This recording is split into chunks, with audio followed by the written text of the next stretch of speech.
Huawei has decided to separate itself into two companies of sorts. The main brand will continue in the mainstream with its great high-end devices, while it will use the brand Honor for a more budget end of the market.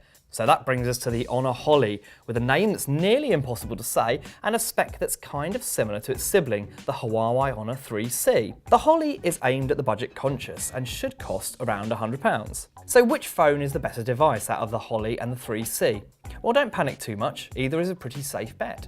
Both are powered by MediaTek chipsets and both have quad-core processors and the same Mali GPU, which handles graphics processing for games and the like. The Holly has more storage though, at 16GB in comparison to the 8GB in the 3C.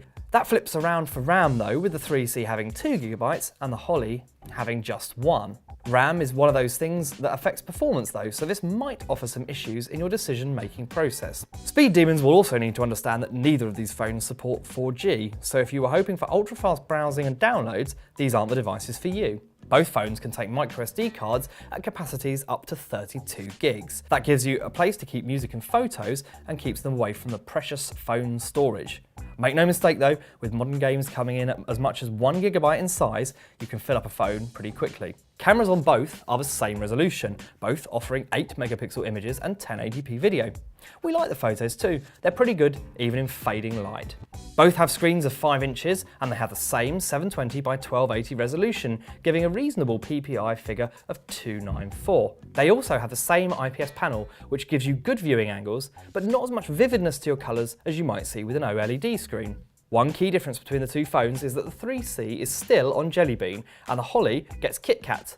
Both are smartened up by Huawei's likeable UI customizations though, and we quite like the icon design. We're less pleased with the hardware though, which is hardly cutting edge. So in terms of likely price, there's not much to separate these two phones.